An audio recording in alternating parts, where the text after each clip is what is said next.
Maybe they're just trusting their intuition that we're going to be on. Maybe. Here we are. We are now live on Facebook. Sorry, I didn't even give you a countdown, Gavin, then. So here we are. We are live. Okay, quick start. We're in. Yes, we're in.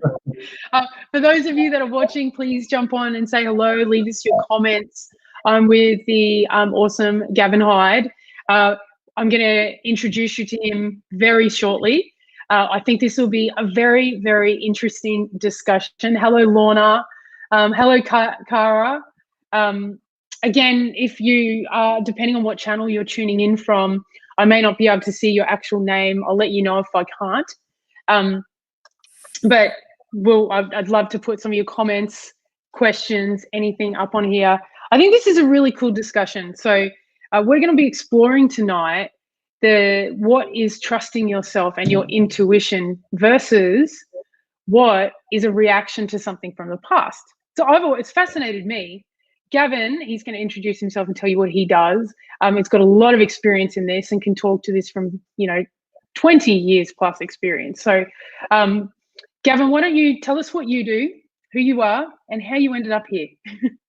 Okay, well, hi, I'm Gavin Hyde.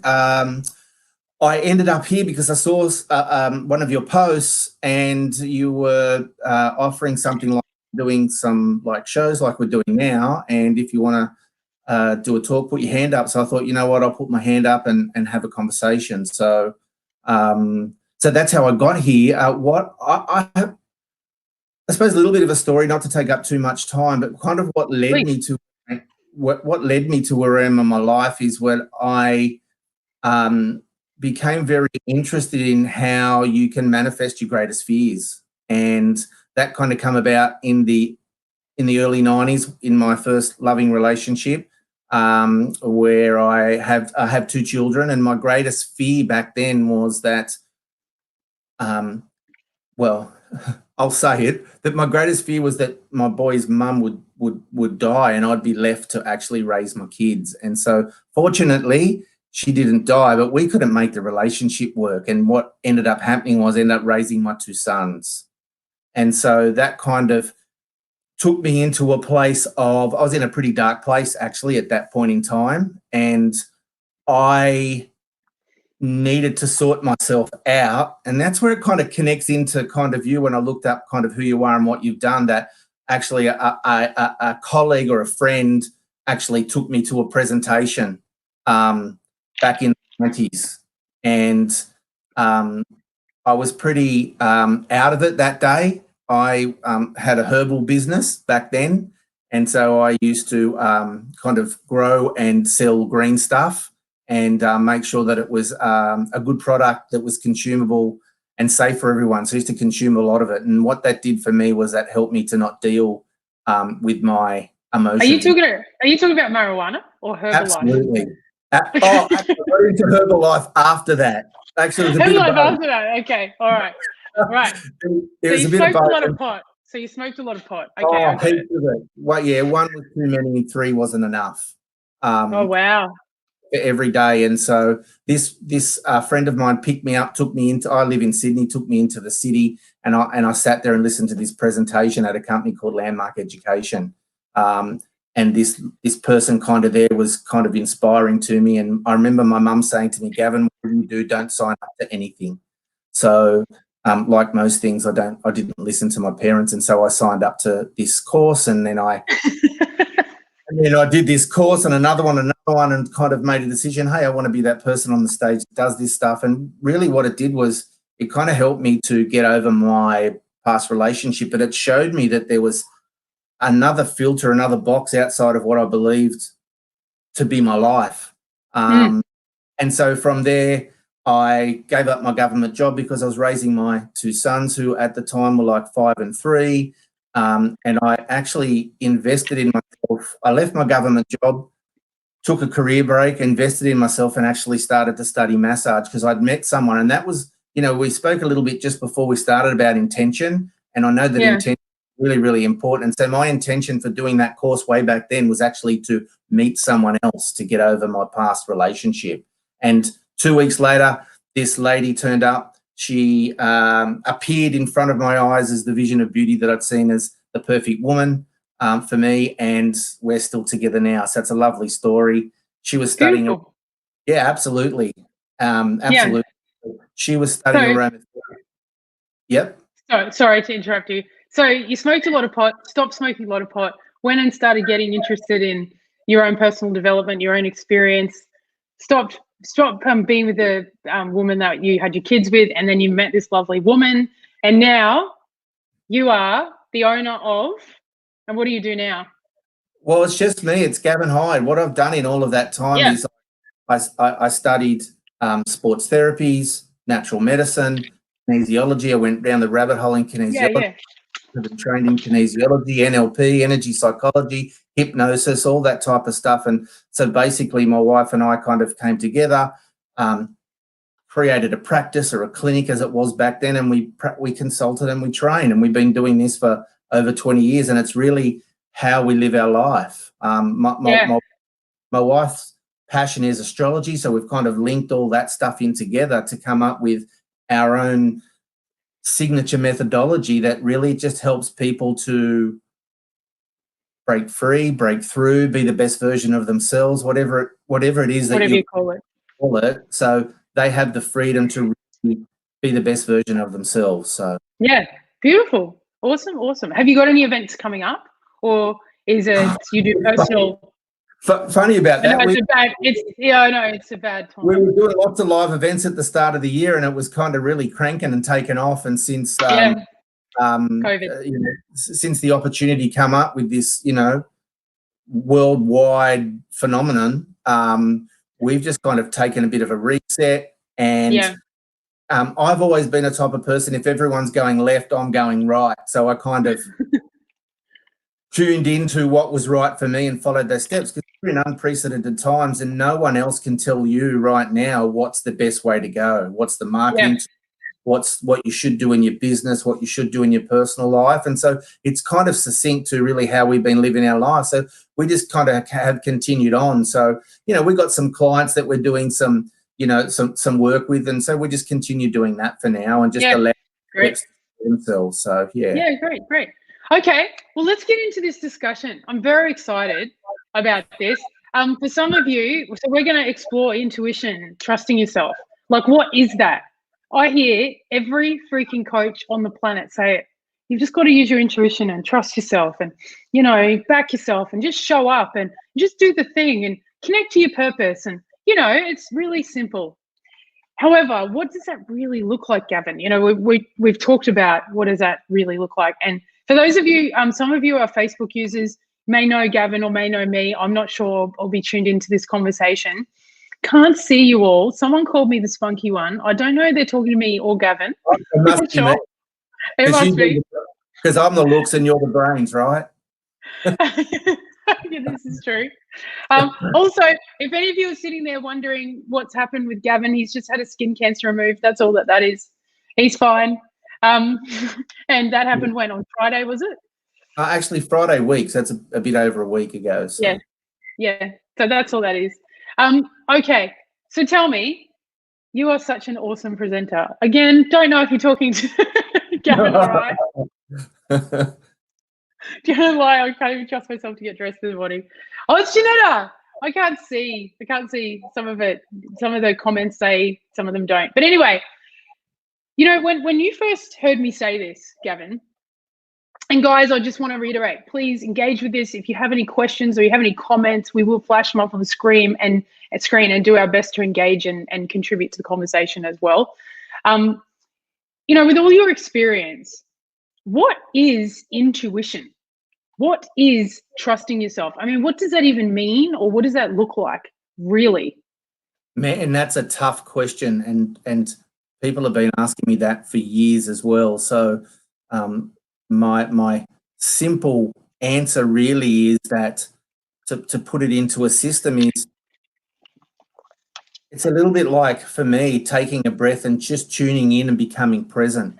So if I connect and tune in to me, and then I know that obviously this is my physical body and I have my energy body or my spirit, whatever you want to call it. And so I'm a true believer that the spiritual body or the energy body holds a physical body. And so, I had a wonderful experience last year where I actually was able to, be there when my dad passed. And it was really interesting to see that. I didn't see that his energy or his spirit leave his body, but what happened was when he was on his way of passing, you could actually see the physical body start to change. And so when he passed, obviously his energy left and his physical body's still there. And then what would happen over time, if he was still lying there in the hospital, his physical body would decompose. So it really confirmed to me that the energy or the spirit, whatever you want to call it, holds a physical body in place. And so whichever way, or for me, what I need to do is I just need to take a deep breath in and kind of connect into my gut. And once I do that, I need to kind of just really just take a couple of deep breaths, because I know, like, even now I could be a little nervous in explaining this. So I could just kind of go, first step is I tune into me. And once I know that I'm tuned into me, then I'm tuned into God, source, whatever you want to call it. That's kind of the first step. And then once I know I can do that, I can kind of tune into you. And so, if anyone's done NLP, it's called calibration. But, for me, I've always been able to, when I say see energy, I don't really see colors or anything, but it's a little bit like the heat haze on the road. On a hot day, you can see it, it's there. And so it's like, once I tune into me, then I can tune into you. And then what happens is we've all got great bullshit monitors in our brain that's actually there to pick up or perceive potential threats, and it actually keeps us safe. So if I might even say, hey, I'm in a safe place, or I'm connected to me. I take in that breath and then I connect to you, and then information just comes in and I just kind of communicate that. So, over the years, people have said in kinesiology trainings, in hypnosis trainings, in NLP trainings, can you teach me what you do? And I didn't even know what I did. It's like I start and something happens in the middle and it ends. But really, for me, it's like intuitive intelligence. And so what needs to happen for that to occur is you need to be integrated with your whole brain. And to do that, you need to bypass the critical faculty that's looking at perceived threats. And so to do that, you just really need to be okay with who you are, because I think the greatest concern that we have is the expectation of what we're going to say and how that's going to land for others, and the judgment that we have in our head about what they're going to say to us about that. Now, in saying that, we don't even know, and most of the time that people aren't going to tell you what they think. So it's all just going on in your head. So it's just taking a breath and just getting clear, and just I've made, let's say, many mistakes. I've done lots of dumb things. I've had lots of experiences in my life. And so for me, then, intuition is knowing yourself really well and just being okay to turn up. Like, as I was, hey, I got this skin cancer on my face. I'm just going to go with it because I'm okay with what it is. Probably people say, hey, what's going on there, And so why be concerned at anything outside of you? And what's happening outside of us is just data. And we're the meaning-making machines. I think I learned that in another course, right? Yeah. Meaning I know that. Yes. Can I just ask you about this, right? I think what you said then, bypassing the critical faculty. Yep. That is looking for perceived threats, right? Yep. I love that. So we have to when I think of the time, so one of the things that, for those that are watching, I said to Gavin before we started is I worked for 18 years in corporate. And before I really, started getting being comfortable with myself, there was this time where I thought I was, I just thought I was just going along in life. I thought I was comfortable myself. And I thought a part of being comfortable was to make sure that everyone around me knew that I was smarter and they weren't as smart as me. And that I had all the answers, and I was very scientific, a researcher and all of that. So I'm just telling you all that you actually all have no idea about what's going on. I do. And that's me being myself. And that's me following my intuition, because my intuition tells me that I'm smart and you all are not as smart as me. And I remember thinking at one point that was the truth. And really acted that way, right? So you know, what is this moment where we go, how do you, I didn't trust myself. I was clear about that. There was definitely not much trust in myself going on. That's why I picked partners that didn't work for me, jobs. I constantly was in this battle with people. But how would I have interrupted that? You know, how did I interrupt that apart from pretty much someone walking up to me one day when I was complaining and going, "You ever going to do anything about that, or are you just going to complain every day?" If that person did not say anything, I wouldn't maybe be in life where I am now. So how do you interrupt it yourself? That's a great question. I had lots of things going through my head. Yeah. You were saying all of that stuff about you knew it and others didn't. What a lot of bullshit, because all that is conscious control. So you're just like, when I'm kind of saying you, but what we want to do is we want to stay in control, because that's what's certain and what's predictable for us, and actually it's what's safe. Yeah. And so it's, when you say, how do you know that? There's a little bit of a cycle that I've learnt about over the years. And so, it's great for anyone really, corporate or athletes. And, so people want to achieve certain goals and they know what they need to do they know what the actions are in order to do it. And what will happen is they'll start off and they'll be excited and they'll start to chunk away at it. And what will happen is they'll start to do something else, which is actually avoidance behavior. And so they'll start to avoid doing the things they need to do. And why is that? Because we're wired to stay safe, right? We're wired for predictability, for comfortability, and for what we know. And so what will happen is, it kind of comes under a banner of, let's say, procrastination. It's not really I'm procrastinating. Procrastination is actually doing something else. And the psychology studies around procrastination are that procrastination is just the effect, and the cause is low self-esteem and low self-worth. And so no one walks around kind of saying, hey, I've got low self-esteem, I've got low self-worth. What they'll do is they will act another way to pretend that they're not. And they're too scared to actually step into that place of all their insecurities. So what will happen is they'll get to a point where they'll procrastinate, they'll do something else. The next part is that they'll find all the reasons and excuses for their non-performance. And so what will happen is they'll look outside of themselves and say, hey, it's COVID, or it's the traffic, or something else. And then the third one is, they'll point their finger and blame everyone else. And, so when you're pointing the finger, you're projecting outward from you. And so I have this little thing kind of saying that, you point the finger, you get 3 back. It's just attitudes, values, and beliefs. And so that kind of completes the failure cycle. And it's all kind of a bigger cover up for our own insecurities. And so I think the most important thing to recognize when that's happening is to recognize how you're feeling and how you're behaving and the conversation that you're having with yourself at that point in time.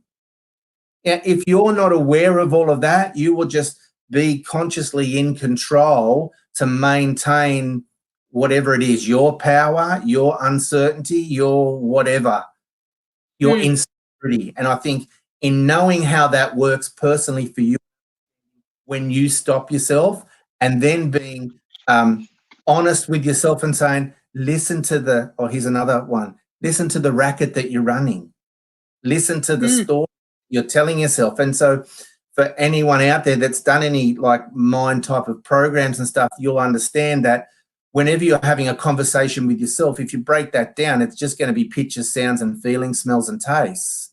And so there's what's happening in the screen of your mind is a movie of old memory, which is essentially from the past.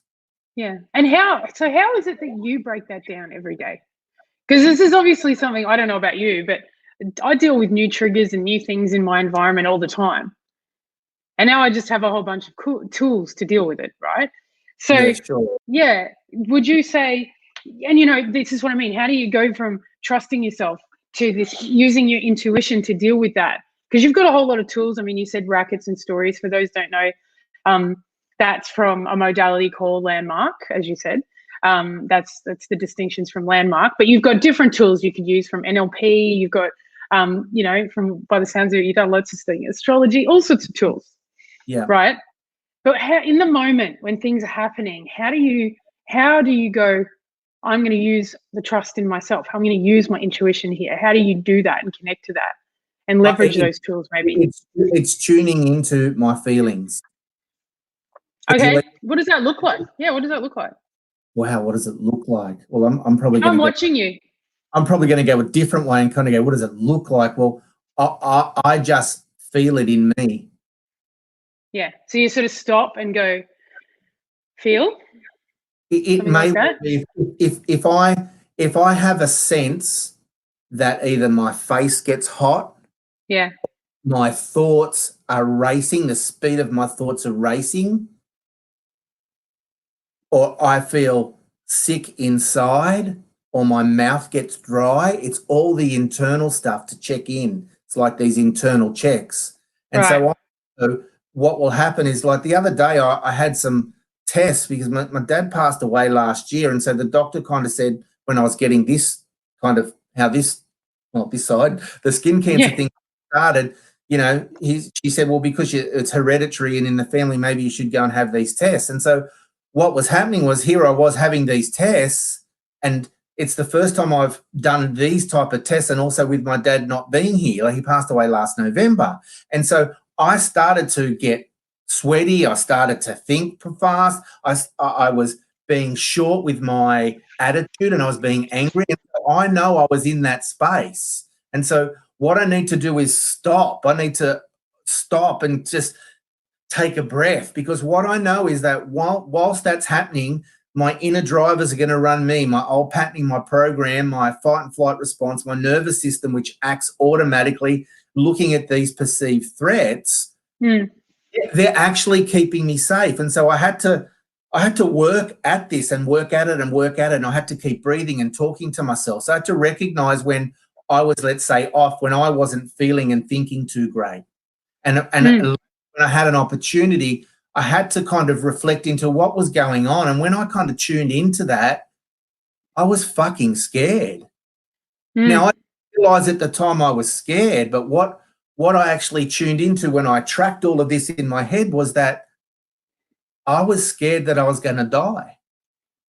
I was that for the first time in my life that, that I can die. Like, I haven't had a lot of family in my life that have passed away. So, like, until that happens, or until that happened for me, it's like you kind of know that it happens, but it's not really reality.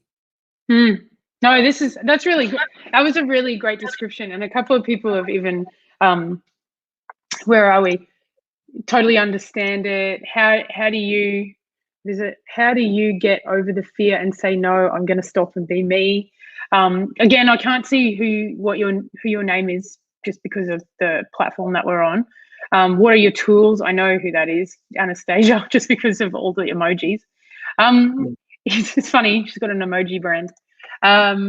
So we've got a couple of people here, mind races. I think what you did was really get it distinct then, just the way you got the mind racing, you got the feeling, you got that breath. And sometimes, like you said, it's got that experience of anger and frustration.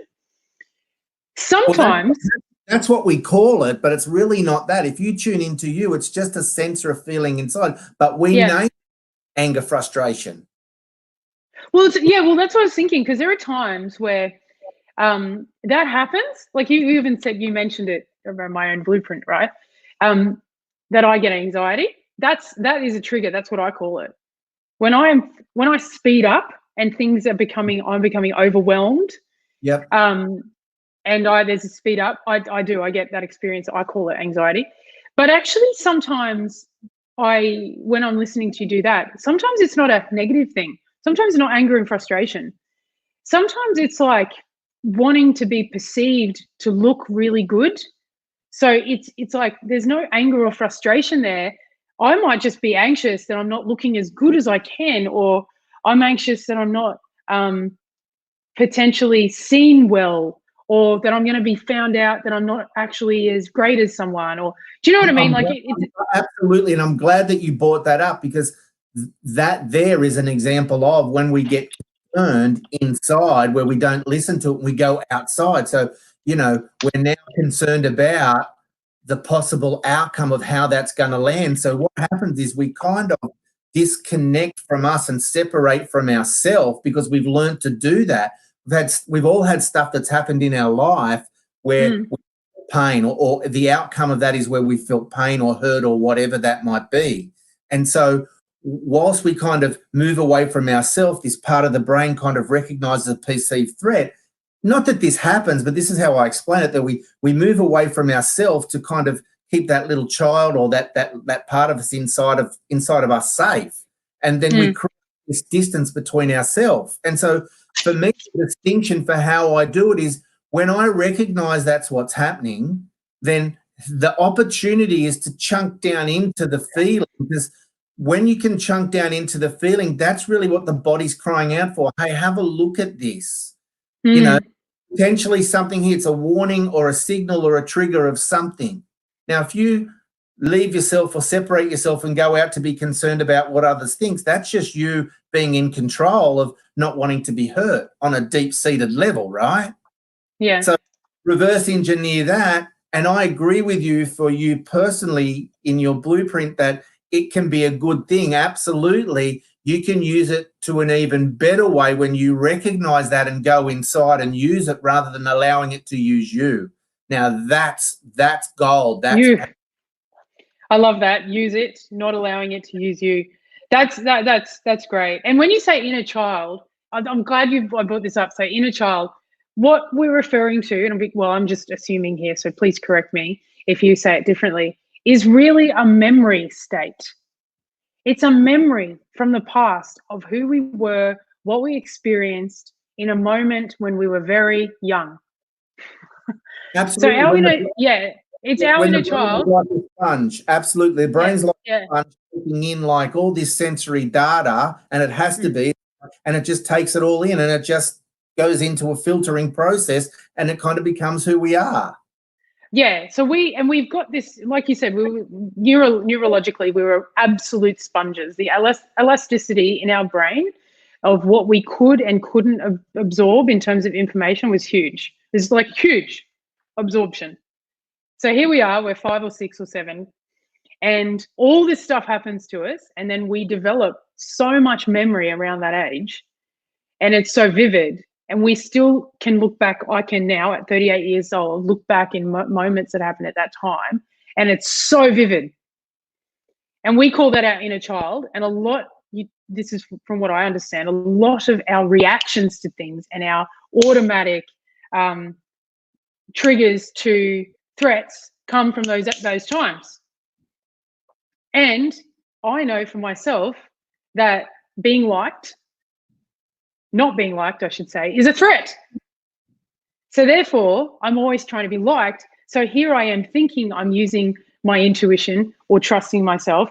But what I'm actually doing is responding to a threat called, you cannot not be liked. You've got to be liked. I've developed this way to be liked, which is to be funny and nice and free and all of that. That's actually not trusting myself at all. That's not intuition. It's actually not knowing yourself. Yeah, well, yeah, exactly. Well, I know it well. I get what you say. I know, and you've got all those things into place, but it's like it's just really the stuff that happens internally. Now, for me, when you connect into that allows the spirit or the soul, whatever you want to call it, the opportunity to evolve. Because everything is energy, and so everything is energy, and emotion is energy in motion. So when you allow yourself to feel, then there's energy in motion. It's not stagnant.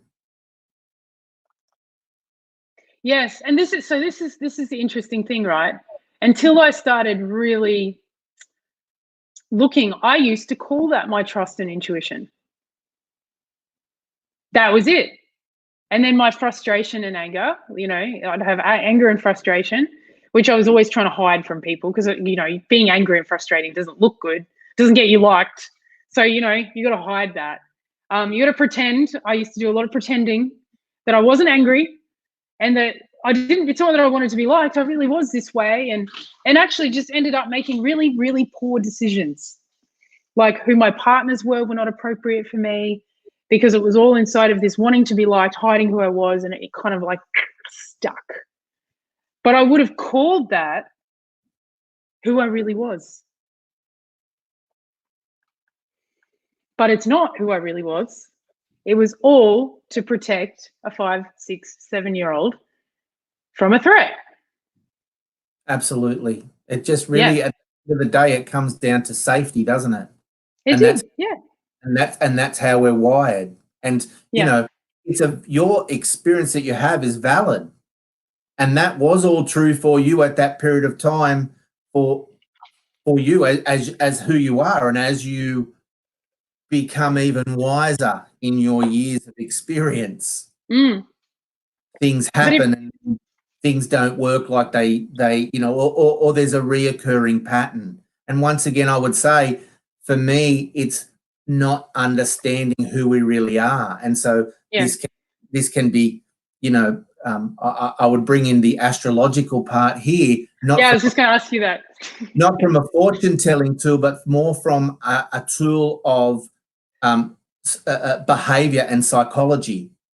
And so, the science behind the astrology, yes, it's all based on numbers. In my life, it's not used as that fortune telling tool. It's actually a way of understanding people's behaviors based on a filtering process. So, if anyone's done NLP, they understand the center, or the senses, the 5 senses, without even NLP. You see, hear, feel, smell, taste. That information comes in and then mapped out on a blueprint of personality, of your soul's intention of who you are to have the experience of these things to evolve. And so, tell me about the soul's intention, because that's not something that everyone's going to resonate with either, right? Like, this soul's intention. Do we all have a soul's intention? Is that the kind of belief? The first thing that's going to come out of my mouth is, well, I believe.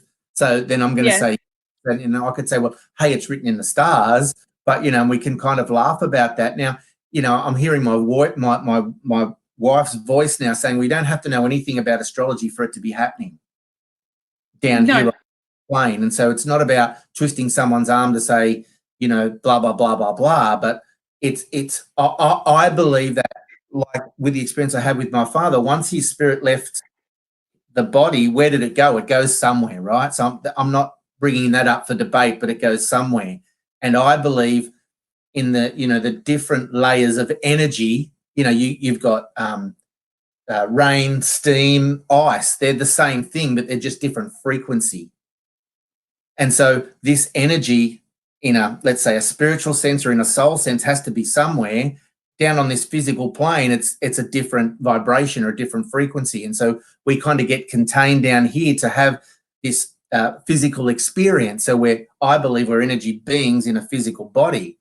And so we have an experience down here that creates energy in motion, which is emotion. And so that's got to go somewhere. Now, if we disconnect from our motion, that creates distorted or disconnected chi within the body. And so from Chinese medicine, there's flows of energy in the body, and that relates to certain organs and glands and so forth and so on. And when the chi's blocked, then that creates disease, which over a long period of time on a physical plane is disease. And so I believe there's a template.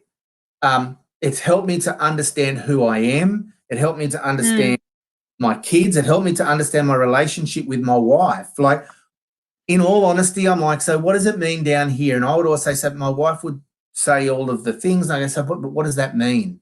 It sounds good, and I love you, and I know it's cool, but what does it mean for me? So I had to find practical ways to explain it, to understand it, to make sense of it. Otherwise, I'd rubbish it, because I'm like, I was the same. I used to completely bypass any kind of, well, not bypass, but I used to blow it off. I'd be like, oh, they're spiritual, or that's woo-woo. That's all doesn't make any sense. It's some way in which people are holding on to some meaning to feel good about themselves because they need something. I would never, ever listen to it. And then I started getting into quantum mechanics and quantum physics, and the nature of consciousness in psychology and sociology. And I was like, okay, now I can see that there's this, when we say trusting ourselves and intuition, there is this separation almost between the body and the brain, well, let's say the brain storing memories to keep us safe and survive, and then looking out and trying to pattern that based on what's happening, versus this actual other thing that we talk about in terms of consciousness and being able to absorb and connect to, and intuition, or something far bigger. And I know that everyone knows what I'm talking about in some way, even we can't explain it. There's some way in which we connect to something far bigger than just this body and this brain that keeps us safe.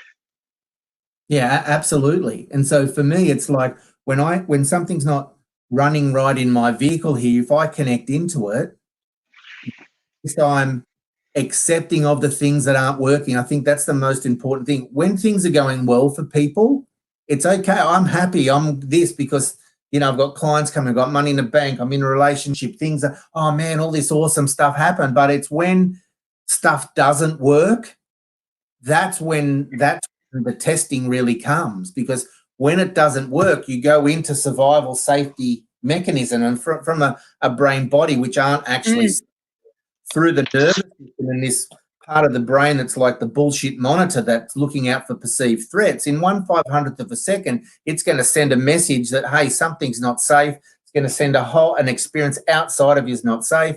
It's going to send a message through the nervous system to the rest of the body to function from a reaction perspective, you know, from the part of the nervous system, the sympathetic nervous system. And then from there, there's a lot of hormonal response that happens, or chemical responses. So actually we get addicted to our stresses and things that happen because it actually creates chemical response inside of the body that actually helps us to feel good at a point in time till it doesn't.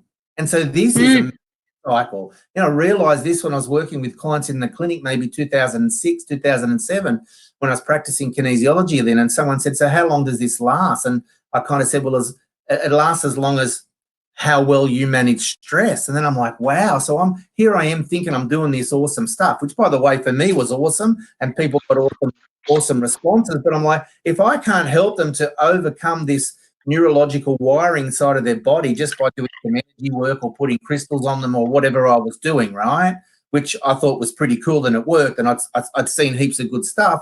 If I'm unable to kind of work with the mechanics of the nervous system and understand that, whatever I'm doing isn't going to last them. And so I kind of felt, hey, I'm not being of service to these people. Like I'm being of service, but that was a real powerful moment of, I need to find a way to do something else where this is going to hold and last no matter how much stress that they have. And so the first thing I learned back then was breathing. You know, most people that I see or work with have an incorrect breathing pattern.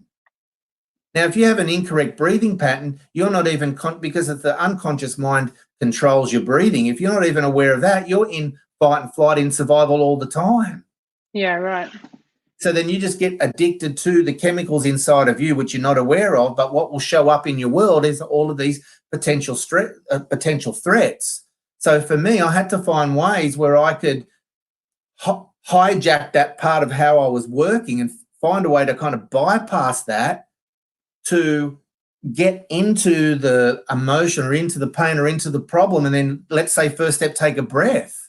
Now, then that's acceptance of the whole situation. So rather than one or the other, it's not one or the other, it's both and more. And that's kind of the first step, is to retrain the neurological centers to actually be clear, not clear.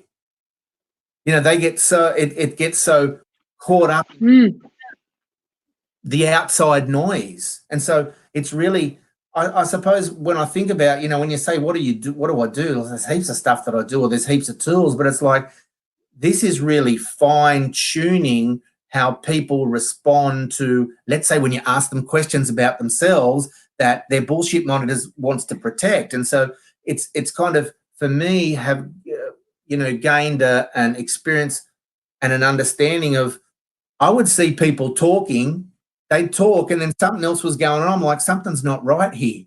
It's like they're talking, but their lips aren't moving and something else is happening. And so, you know, I suppose my father was a really great teacher for me, that he was so negative, and he was always asked questions. And so I was always in fear of saying the wrong thing, right? So, Yeah. you know, in the wisdom of being able to overcome that, I found a good way for me to help me, but also to help others as well. Mm. And it becomes like an energetic tennis match. Everything Yeah. and everything is frequency. Emotion is energy in motion. Yeah, I think you can. I'm just listening to you going. I know that with my because I find it fascinating because, you know, if we're responding to failure and threats, obviously not obviously, but for me, what became very important was to get good at dealing with threats and failure. You know, like become what I call powerful. I think Ali's on here, not in control. Give up the need to control and become powerful. What does it mean to be a powerful human being? Is to literally deal with what's happening in front of you and give up the meaning completely to anything that's happening in front of you at all times. You get triggered, give it up, you know, very quickly. Became very good at giving up the meaning very quickly. For those of you that have just jumped on as well, I haven't responded to all your questions because I'm getting into this great conversation here. Ali, thanks for jumping on. And, you know, Anastasia says, we cannot trust ourselves. You're not aware of your own consciousness. I'd love you to respond to that. And I think Kelsey says, how would internal conflict fit into this? You know, when I'm thinking about all of this, I'm thinking, I don't know if I ever went to work on breathing. Maybe I did. I'm just like, what do I do? I started acknowledging. I mean, that's a distinction in my own business, right? I have this distinction that I call acknowledging. And that's where I began. So I'm curious to see what you think about this. So I'm in a conversation, just to give you an example, I'm in a conversation with my housemate, Emily. She's amazing. She's also one of my best friends.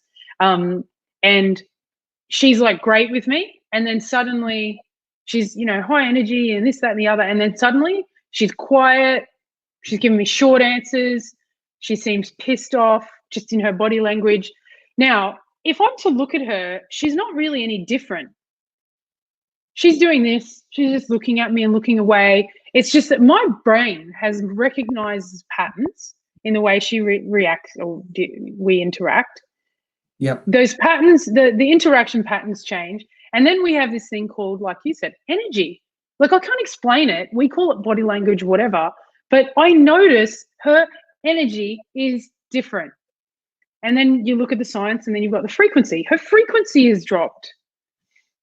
So what I do is I can do this thing called acknowledgement, where I go, hey, Emily, something's happened. I don't know what it is. And I'm making stuff up, but something has happened. Is there anything that you want to say? And here I get one of two responses. And if she's done a lot of work as well, no, I'm fine. Just leave me alone. Which basically says, I don't want to talk about it. Yes, there is something going on, but just don't interact. And so I just accept that and go, okay, no problem. And then she'll come back, you know, within an hour or 2 hours and we'll talk. Or at the time, she will actually say, yeah, something is annoying me, and share it. But with this acknowledgement, and then the same thing might happen to me. Friday night, oh my God, I can't even tell you why, Gavin. I was just annoyed.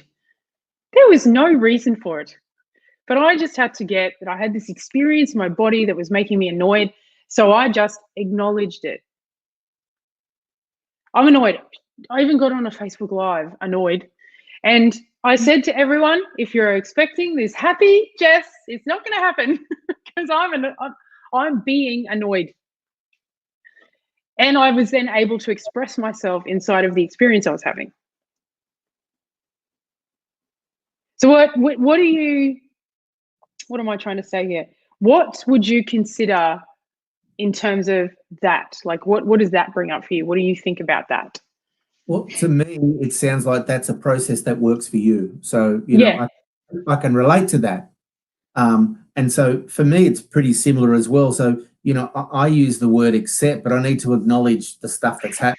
When you're expressing, hey, I'm feeling like this, I need to express something. The key for me in hearing what you said was inside of this experience. So you're getting inside the experience to express what's happening. Ta-da! Beautiful. Yeah, You don't have I to know. know what's going on. You just know you and something's not right. I don't. Well, yeah, it was. You know, Lorna was watching. She said you were foul. Lol. Okay. It was fascinating to watch you process your own annoyance. See, because my whole thing is a part of being human, because I'm all about humanity and expressing myself authentically, right? Is that sometimes you're not always going to be positive or happy, or there's just no one way we can be Yep. all the time, right? So I'm all about being authentic, like authentically expressing what's there. And I had that experience, so I didn't try and hide it or suppress it per Yep. se. Yeah. So using that example with the lady that asked about the inner conflict, Yeah. how do you deal with that? Well, essentially, you had inner conflict. You just recognized something internally and you got inside of it and you created a resolution by expressing it. Yeah. And also just dealing with, and because I don't care about being liked anymore, like I used to, I was free to do it. It was actually really freeing. That's powerful as well because, today when I kind of tuned into what am I going to be saying tonight, I went for a walk in the bush. I live close to the bush and I connect to nature, and I believe it's the quality of the questions that you ask yourself or you're asking yourself will kind of show up in your life. So I'm like, well, if there's a bigger thing than me that's nature or energy, then I'm going to tune into it wherever I can, and I'm going to ask questions because I'm just talking to myself, but I'm connecting to me and connecting to nature, and that's like hundreds, thousands of years old. There's knowledge and wisdom, and so my intention was I'm going to get an answer for how I'm going to turn up tonight for this conversation with you. And so I kind of go on this walk and it's kind of, I start up the top, and for me it's like, that's my conscious mind, and then I pass a gate, which is like this critical faculty, and then I go deep, deep, deep, deep, all the way down to the water, which is like the deep unconscious. Yeah. And so I'm kind of moving and doing this process, asking questions and connecting in. And as I come back up, I always get an answer. It's interesting. As you go from consciousness, you bypass critical faculty into the unconscious mind where it's like 95%. So why wouldn't you want to access the information from there? And I'll come back and answer the other question about kind of how do you do that. And then as I come back up, literally as I come back, I got the answer. Don't be concerned about, don't have an expectation of the outcome of what I think or whatever that might be. And that's freeing within itself because I can just turn up and be myself. Interesting that for me, it's very similar process. You got inside of it, you express it, and it's done. Okay, great. And so, yes, you're just being who you are. A lot of people will hide that, and like everything has to be positive. Well, that's bullshit. You need to have you need to have the contrast, right? You need to have that to know what it's not, to know what it is. And to bypass critical faculty, like most of the things we do is conscious. We have the average person has somewhere between 60 to 90,000 thoughts a day, and 95% of those thoughts are based on the experience of yesterday and the past. And so if you really want to change the future, you've got to change yourself every day. You've got to become a new person every day, which is what Joe Dispenza says, right? He does, yeah. And so what will happen is if you wake up and do the same thing and have the same habits, you'll wake up, you'll be looking through the lens of the past, trying to create a new future and wonder why that doesn't happen, and then get angry at people that you work with for blocking your way when it's just kind of you.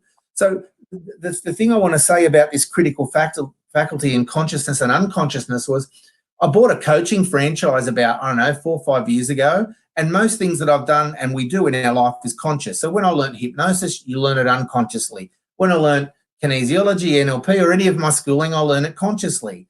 And I'm like, well, if I'm only using 5% of my conscious mind, but the answer lies in the unconscious, I need to access the unconscious. But if I just access the unconscious, then I'm not going to be consciously aware of it. That's a conflict right there. And I unpack one little part of this coaching franchise that I bought, and I started using frequency. And so in using this frequency, it actually changes the brain because it's different frequency that comes in the ears. The brain goes, hang on a minute. There's two different things here. I need to become, elastic and plastic And what it'll do is it'll actually change the brain waves to kind of balance it out. And so I started to listen. I've been listening and using it for years and years and years. And my wife said, you know, use this and this is this stuff. And because I wasn't ready, didn't understand it, I dissed it, right? I'm like, oh, how's this going to work? So the stuff I was kind of doing was saying you need to be awake, but the body relaxed. And what would happen is it would change my brain waves that I fall asleep. And I'm like, hang on a minute, this can't be right. So I picked up a pen and I started to call it kind of free write. And what happened from there was I had a really big breakthrough. I had a big insight that, well, here I was in a deep alpha, delta, theta state in my brain, but I was awake. So I was conscious and unconscious at the same time.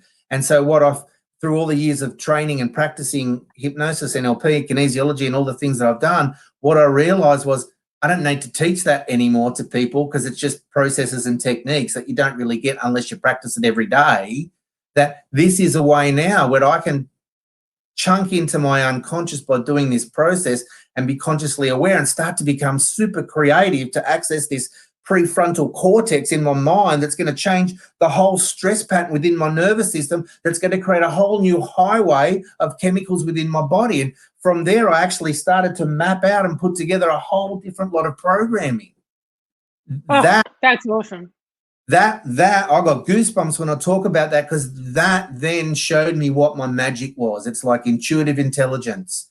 You need so to. That's what you call your blueprint. What would you call that?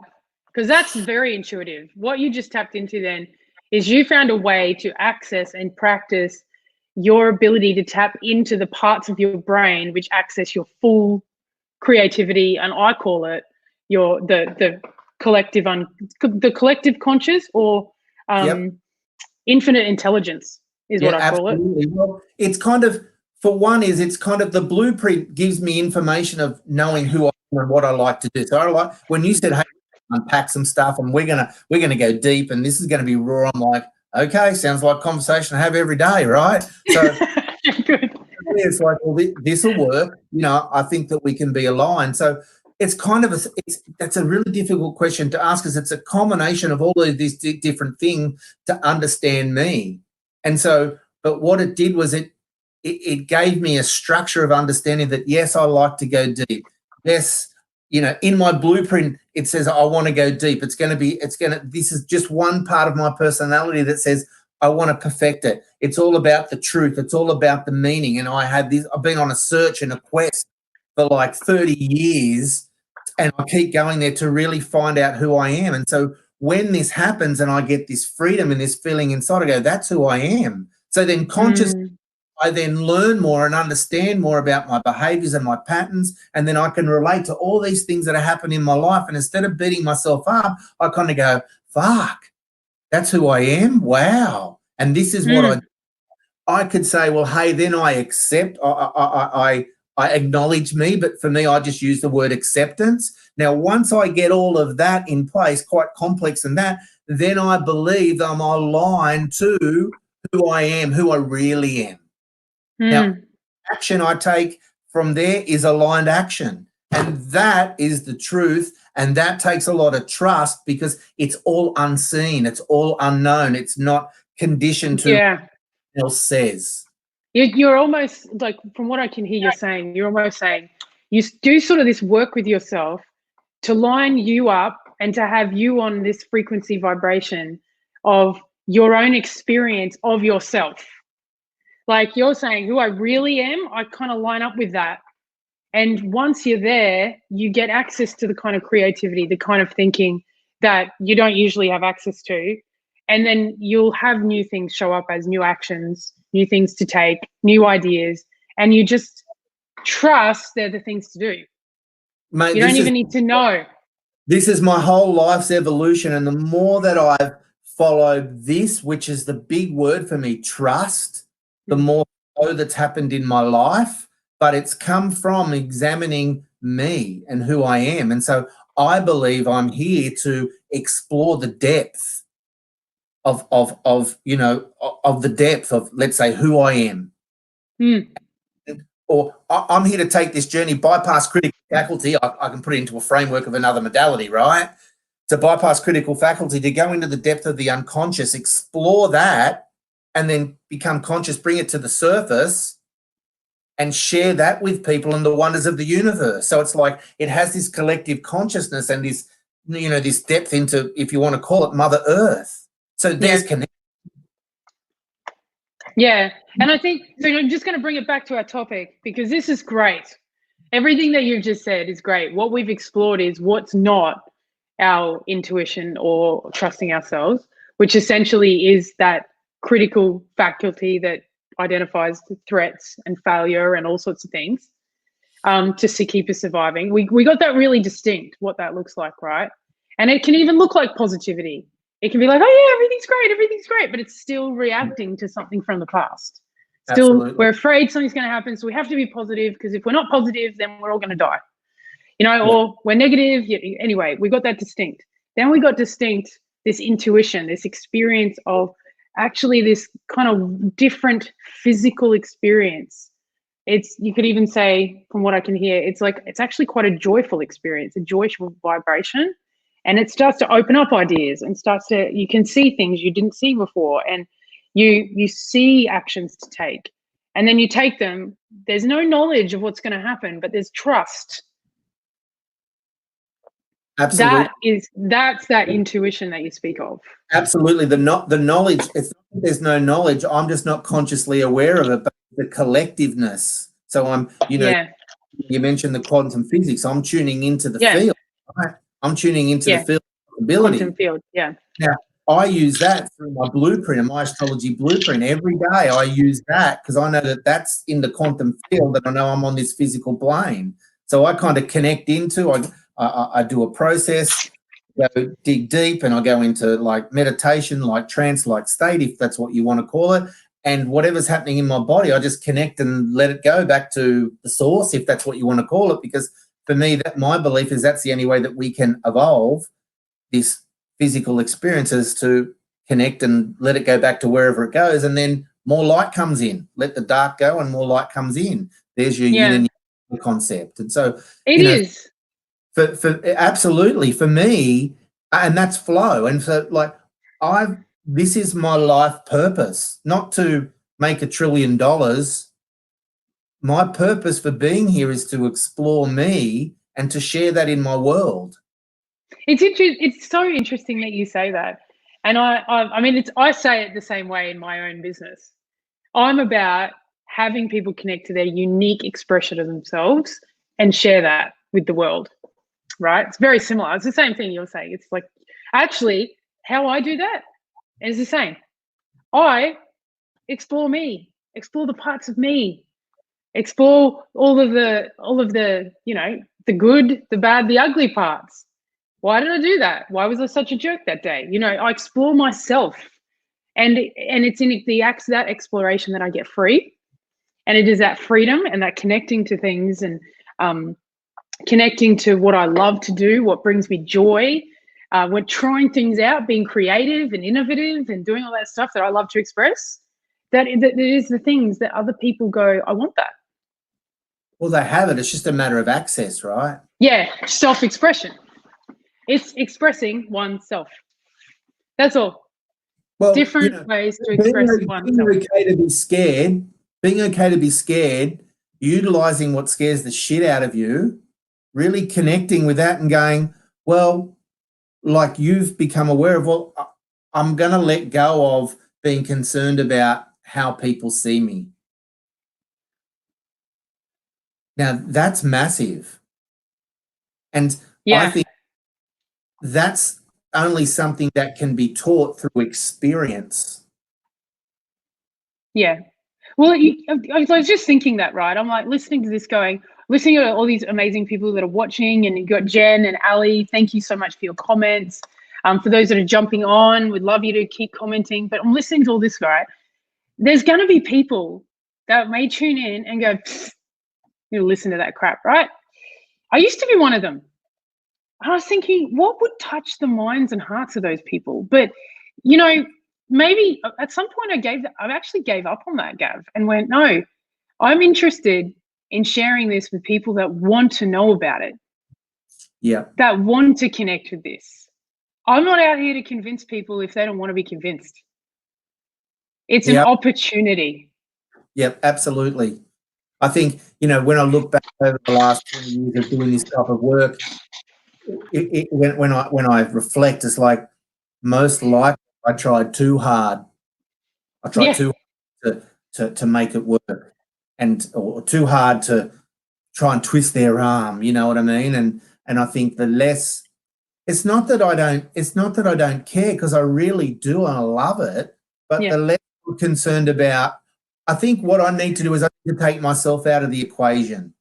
If I take me out of the equation and connect and just do what I do, and let's say even in this conversation here, I'll take my conscious me out of the equation, connect with you, and then we're going to have awesome conversation, right? Now, what happens in between really doesn't, if we're being who we are, that for me, that's going to have some passion, that's going to have some vibration, that's going to be emotive, and that's what I believe people are looking for. I don't believe people are looking for the next guru anymore. It's like, it's more, thank God. It's more about supporting them so that they can believe enough in themselves so they can find their own. And rather than, I've never connected with the word coaching. That's just my personal experience. And most likely because I want to be different and unique, because I am. So I can't kind of put myself in the same box as everyone else. And so for me, it's more of relationship building, whatever you want to call it. You want to call it mentoring, relationship building, and it needs to be authentic in the way that I'm going to get something from this conversation tonight, because I'm thinking, man, you're going to ask me some questions. I'm going to learn a lot about myself. Now, isn't that cool? Now, if I just turn up being me and you're just being you, that's got to be a great thing.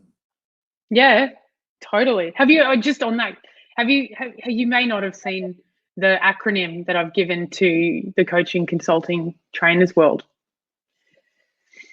I call it CI Meth BS. Oh, okay. It stands for coaches, influencers, mentors, educators, earth elders. What's the T? Trainers, healers. Yep. B, breath workers, and sound bowlers. Okay. Because just like you were saying, it doesn't resonate with you to call yourself a coach. And these days, everyone has a different name for it.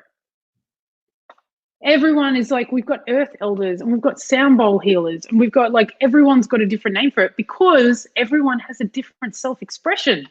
Yeah, sure. And yet we're forced to try and make it sound like something we've known from the past, because how will we know what it is unless we know we have a label for it? So we're almost forced into labels, even though what is expressive is not something you can label. So I find that fascinating. Well, that's kind of like the intuitive intelligence. You need a structure. Yeah. So one brain needs a structure, the other part's creative. And so bring the two together. You need a structure and a system to, you need that to pour the energy or the form into the structure. So you need something, I just kind of come up the other day with, today's. Can't hear you. Something happened. Are you there? Your internet has just decided to just. Okay. It was a glitch. It went from 5G to 2G. There was a glitch. Something. Oh, okay.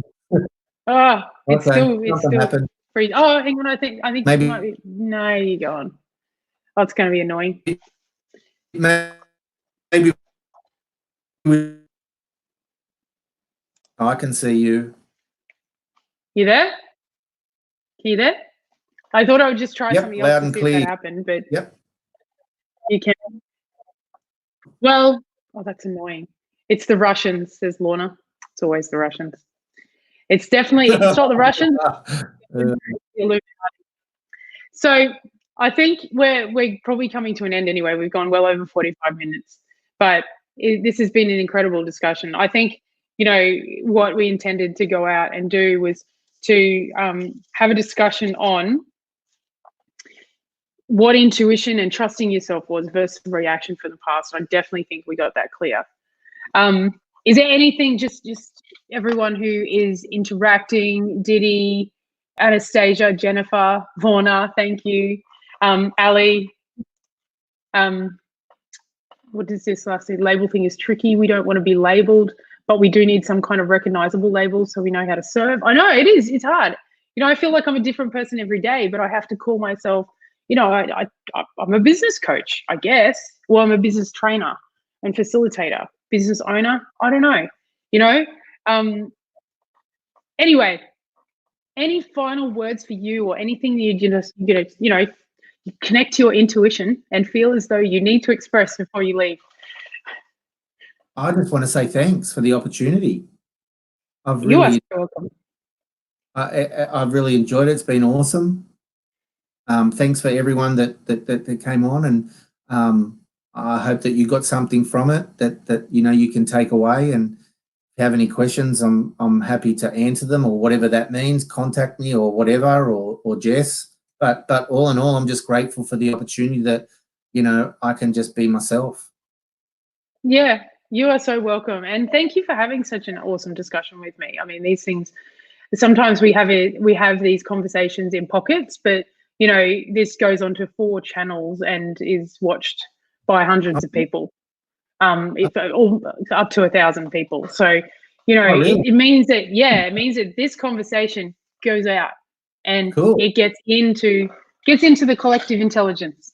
Awesome. So thank you for sharing that with me, and thank you for, you know, such an awesome discussion. For anyone who wants to find out more about Gavin, you know, you can PM him or DM him, and if you do have a link to any of your services, you might just want to pop them in this chat so people can access them. Yeah. But other than that, yeah, thank you so much for sharing yourself and what you do, and also everything that you do is awesome. And Lorna has said, fabulously open human being. Thank you for coming tonight. So thank you, Gavin. You're welcome, and thanks for your time. It's been a great conversation, and it's nice getting to know you a little bit better too. Yeah, you too. And thank you for everyone who tuned in. We'll put those links in the bottom. And obviously, you have any further feedback or any other comments, please DM me or leave your comments in this chat. Have a great night. Cool. Thank you, everyone. See ya.